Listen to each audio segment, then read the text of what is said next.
Welcome to question 2 of this forum number 3 of DigitalDNA.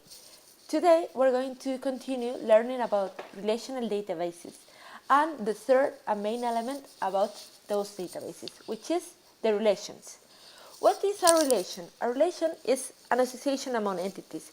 It's what defines the relation between the tables on that database. For example, you remember our entities loan and client, so we can establish a relationship between a client and the loan. For example, if we have the entity loan and the entity client, and we have another entity we define for which client ID we have, which loans we have. So it defines the relationship between a client and a loan. A very important factor about relationships is the cardinality. Which is the cardinality? The cardinality is the number of the figure that expresses how many elements are involved in the relationship.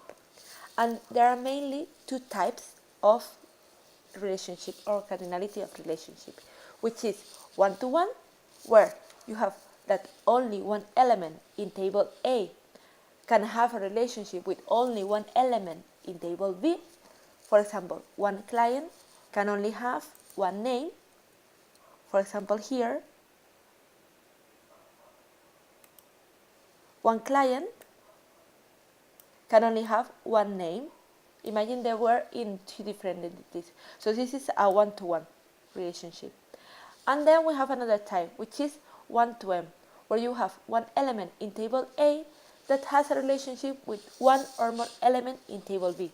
But the element in table B only can have a relationship with one element in table A. For example, in this case, in the entity client, this client has, by means of the entity client loan, has relationship with this loan and this other one. So here you can see that one client has a relationship with one client here has a relationship with one and two loans, but one loan can only have a relationship with one client. So this is a 1 to n. In this case, we have a 1 to n relationship. Or in this case, if we read it like this, n to 1. This is the cardinality of the relationship. This is important because when you are using different tables in the database, you have to bear in mind how many relationships or the cardinality of the relationship among them. Because if you have to operate with the two tables, you have to bear in mind this. And this is very important mainly because our next question about the relational databases, which is the keys. What is a key? A key is a subset of one or more attributes that, taken together, allow us to univocally identify each element of the entity. Which means it's like the key of your house. The key of your house is something that only allows you to open your house, even though your house belongs to the entity houses, for example.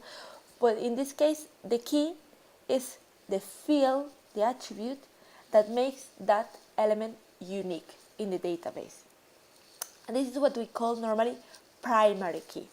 A primary key is that key which is defined by the database designer and become like the main attribute when identifying the element of the database. So a primary key is like a property of the table. So when you define the table, when you define the entity, each entity can or cannot have a primary key. For example, when you use a table in Excel, you normally don't define a primary key, you just write registers. But if you're using a database and you're defining a primary key, that means that, for example, here in the entity loan, you won't find never this key. If this is the primary key, you will never find this field duplicated because this is unique across the whole database. And the same with the entity client. If I define this attribute as the primary key, it will mean that this client ID won't be duplicated in the database. So this is very important, because if you are seeing a database and someone told you that a field is the primary key, you can be sure that that field won't be repeated across the table. So that is very, very important when you're using databases. So you see here we have a unique identifier, and here we have a unique identifier. This is very important when using databases, and huge databases, for example, in banks, in companies, etc. Because if you don't have this kind of restriction, you can have several client IDs. And if you remember something as simple as the VLOOKUP or the HLOOKUP that we saw last week, when you're using a VLOOKUP, you always get information for the first entry of the table. If you have two different client IDs, you won't be sure which information you are retrieving. And that happens with some other queries in the databases. So this is why primary keys are so important in databases.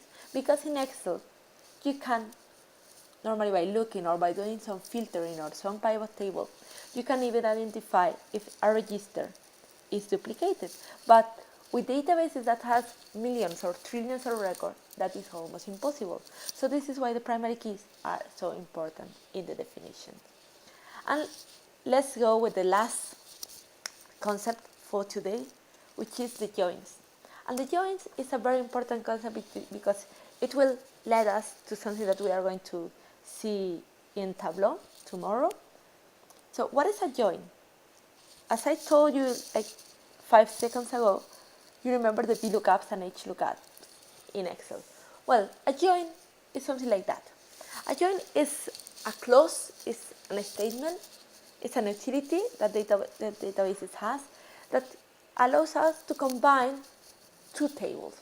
So just not only that we have, for example, the entity client and the entity loan, but with a join, we can create that combined entity that in the same table we can have each client and with its information and each loan with its information.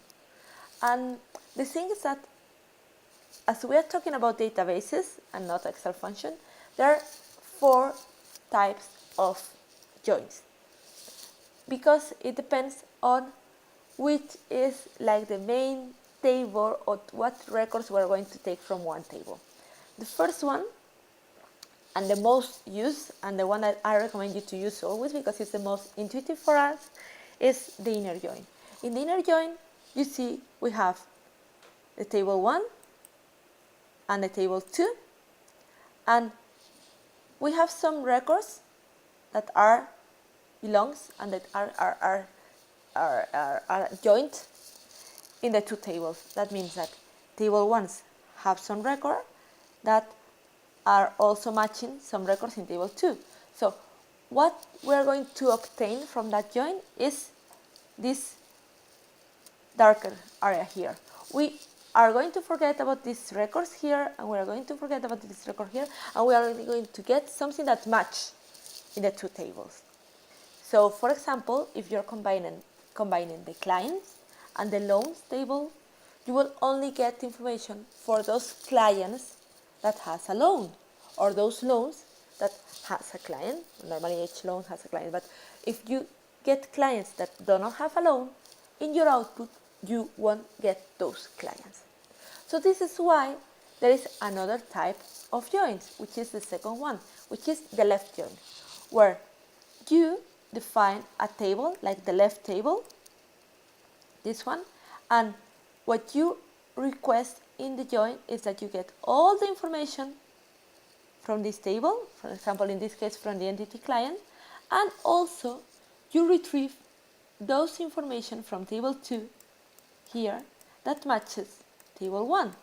So, for example, in this case, if we are matching clients like this is clients, and this is loans,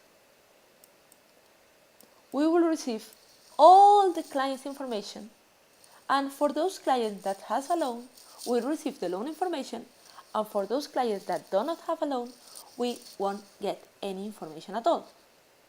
So this is why this join is so important also as the inner join. The other case, the right join, is the same, but we have the second table as the main table. So in this case, if you have here the client and this is the loan, what you will receive is that you will receive all the information for loans and all the information of the clients that has a loan. Normally each loan has a client, so in this case it doesn't make such sense. But at the end they are similar. If you see, they are like the same. And then we have the full outer join. So in this case we mix both tables, which means that we're going to get a lot of blank information. In this case, you will have all the list of the clients and all the list of the loans, no matter if a client has a loan or no matter if a loan belongs to a client. So we receive a lot of information. And when a client doesn't have a loan, all those fields will be blank. And if a loan doesn't belong to a client, all those fields will be blank too. So we're going to do an exercise to see if we have gotten this more clearly. And